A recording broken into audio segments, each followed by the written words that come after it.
Okay, that's my memory card acting up. I've got about, it says I'm out of recording space, but I found out the last 2 days that I've actually got another 10 to 15 minutes left, and I think I can get this finished. Although it'll be, I can't join memory cards together right now. Having trouble with a converter and then using Movie Maker and this and that. I know how to do it, but it's rejecting. I think it's the memory card. But anyway, let me finish up.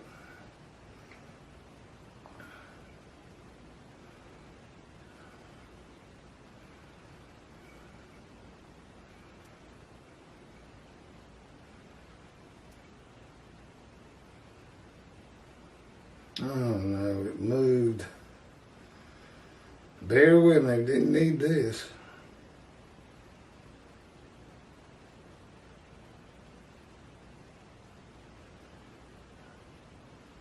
The book's so big, it's still loading as I start. And then all of a sudden it'll just skip and move as other parts are loaded on.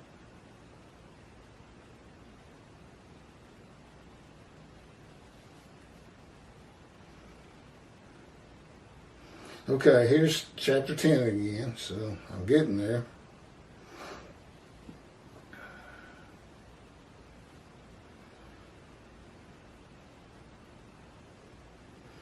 Other peoples number with me. Their lifeblood bespattered my garments. His people. Okay, now I see that's going out. Oh, I'm so close with, oh, there it goes.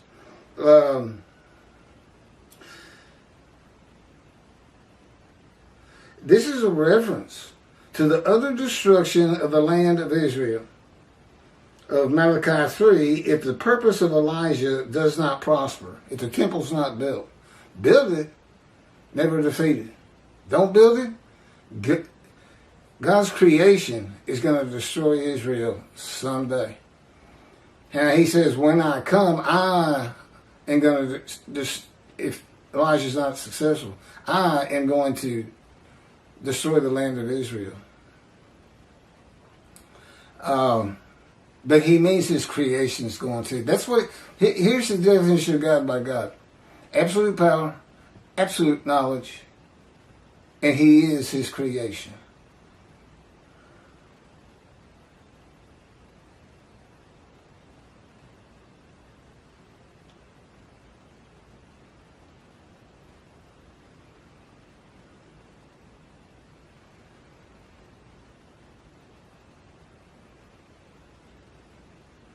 Utter destruction, that's how he says it. The Lord coming from Adam is mentioned by many of the prophets in the Bible. And I have a video on it. It's very interesting.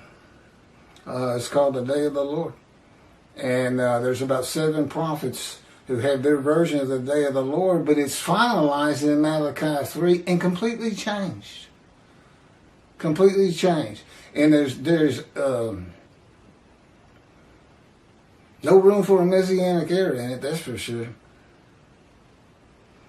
That Rambam made up, including world exaltation of the Jewish people by Christianity, by Islam, and all the other Gentiles of the earth. Never gonna happen, people. You think you can get 2 billion Christians to disavow Jesus? I say good luck to you. And better luck to you if you're going to try to get 2 billion Muslims to disavow Allah as they know him. Allah means God, but it's God as they know him, as opposed to the God of Israel.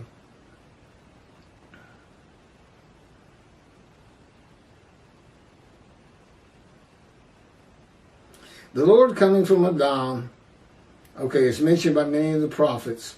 The Lord was not allowed to pass through Edom in the Exodus with Moses and the Jewish people. This is an event yet to occur. He's going to pass through. He's going to pass from Texas to Israel. Gentile lands with a prophet like Moses. Yeah, he's in Moses, just like him. Moses is a man of divine beings. I can give you 3 or 4 references in, I guess it's Exodus, but in the Torah. And Moses is also a man of divine beings, and of course he can hear God speak. And that immediately makes you a man of divine beings. Divine beings being God and the angel of God's presence, the Holy Spirit. But they just said no to the Exodus and Moses. And so if Moses doesn't go through, neither does God. And it's the same thing with God saying, I walked amongst the tents of the Israelites, of the Israelites. Well, he went by, but Moses was doing the walking. He just happened to be within him, as he is within me. And he also fills this room. Any room I go to, the presence of God and the presence of the angel of his presence fills the room. There's a difference, though. If you're sitting in pews, audience, folding chairs, if you're in that room, this presence of both of those divine beings surrounds you. From head to toe, it just surrounds you. You are in the presence of God. And with me, the difference is they flow through me. I mean, they've got actual contact with my spirit. You know, and the divine beings are the Shekinah, God's presence, and the presence of the angel of his presence. They make up the Shekinah, and so in a sense, I am part of it. Now, this is no Trinity or anything like that. Believe me, I'm a low man on the totem pole. God doesn't do any special favors for me. Now, he's done some good things. I mean, he'll make sure I get exercise and I eat good. Lately, I've been eating too good. Time to slim down a little bit. But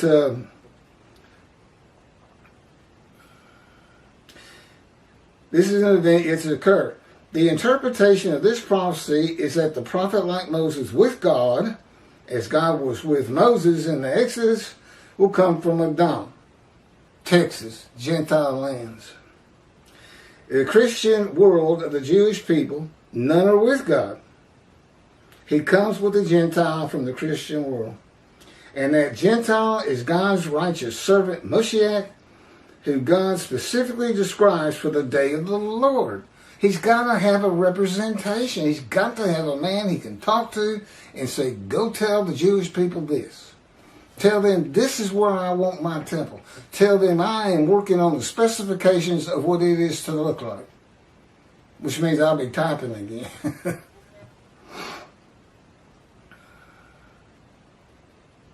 Who God specifically describes for the day of the Lord. That's Isaiah 53, it's what it's for. He is God's visible representation and speaker and writer of his words, as Moses was. He is the prophet like Moses. God says he will put his words in his mouth, and he will speak to the Jewish people all that God commands him. Again, he controls my mind. He decides what comes out of here, not me. And no self-will. I'm not like any other man on this planet now. You know, you had to figure when God returned, there was going to be some changes. Now, you all been taught about Messianic era, the world's going to love you. Now, what happens to never again, never forget? What about the Jews who say, I don't have to worry about that stuff in Holocaust anymore? The world's going to love us. That's what my rabbi says. That's what Tovia says. That's what Jews for Judaism says, and Michael Skoback. Well, how about Malachi 3? And the creation brings utter destruction to the land. You got 7 million Israeli Jews right now. You think utter destruction might take out another 6? It sure should ring a bell. That's all that should be taught by these rabbis of teaching man's word over God's. Never defeated it again, build a temple. Don't build a temple, utter destruction by God's creation. And find Elijah. Why are you looking for Moshe? Elijah is the one that clears the way. Rambam even said, we don't know if David comes before Elijah or Elijah comes before him. He said, we cannot tell from what the prophets say. So let's go study Torah instead. Well, the fact is, they're one and the same person. Moshe, the righteous servant next to many righteous, he's one of them. Elijah's supposed to recounsel the family members through Judaism and the amendment to the new covenant, to the covenant by the new covenant of Jeremiah 31. Now Moshe raised the money and the materials for the first temple. Solomon had it built, but David he pulled all the resources together for the most part. You know, it took Solomon longer to build his own home than it took to build the first temple. I think it was 10 years, his house was 12 years. I'd have liked to have seen that. And here's God. This is what I talk about, the need to convert. I will raise up a prophet for them. He's talking to Moses. From among their own people. Okay, see, I don't fit that part. But like God said, it doesn't even matter. I mean, you're writing my words.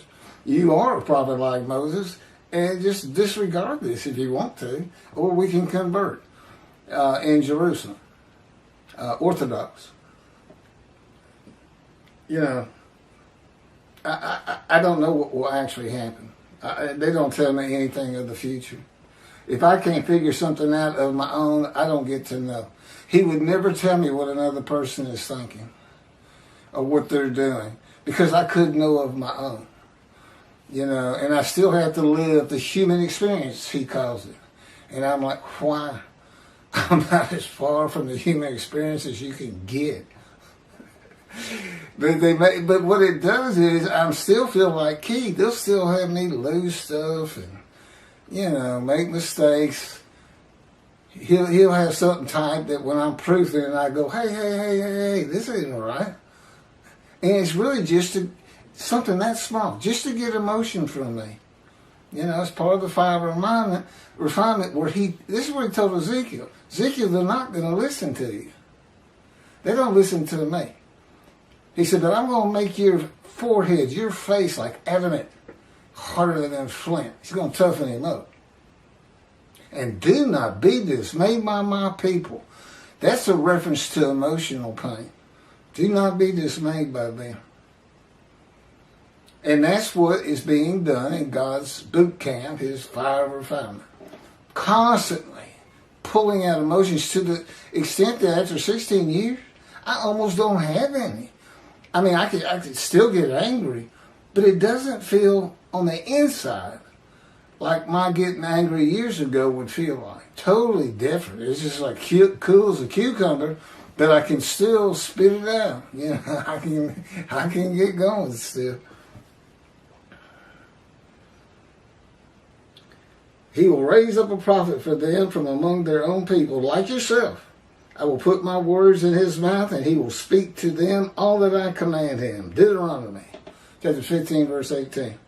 Okay, next one is chapter 11, Torah, written on every heart, which I've kind of just talked about in this one.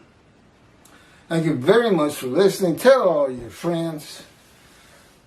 Who can believe what we have heard? We think it's him. He's got proofs from God that are undeniable. If it's not him, who can it possibly ever be? You know, there's no miracles to come. I'm not going to make the blind see, the lame walk, the crippled walk, and those with disfigurements not disfigured. That's afflicted by God. And again, the Jewish people have never been afflicted by God. Jesus most certainly was not afflicted by God, because if he had, that's what you have. It had to be every single Jew, either blind, crippled, lame, or disfigured. And that just never happened. No, he built 53, so it can only fit me. And notice, it's a Gentile being described in 53 when you read the other verses. Like Isaiah 63 coming from Adam. Jesus is a Jew. He cannot be the man of Isaiah 53. He cannot be the anointed one of Isaiah 11 because he doesn't come from the stump of Jesse. Now, he comes from the felled ancestral tree of the kings of Judah that was banished when they lost the temple. I guess that was the second temple by the Babylonians. And the Assyrians had defeated the northern kingdom and imported Gentiles. So when the exiles, all 13 tribes, and I've got a great video on that, it gets a lot of attention. They had to go to Judah, but that's where Cyrus' declaration said to go. Go to Jerusalem, build the temple. And you of all his people, that's how he declared it. And he was a Gentile, and he was anointed. He was an anointed one. And Elijah, he's a Gentile. Elijah the Tishbite, and habitant of Ramoth Gilead. That's east of the River Jordan, and it's Arab land. That's right, Elijah was an Arab. There's no Tishbites in any of the tribes, and when clans are mentioned, you'll never find Tishbite, and God is just screaming it at you. Elijah the Tishbite, Elijah the Tishbite, who lives in Arab land. That's what he's saying to you every time. He's crafty. I'm telling you, you got to be on your toes when you're reading things God writes. He's always got an agenda. He says, I always have, for every sentence, I've got 1, 2, or 3 purposes, and sometimes 4. You got to watch him like a hawk. Thank you for listening and watching.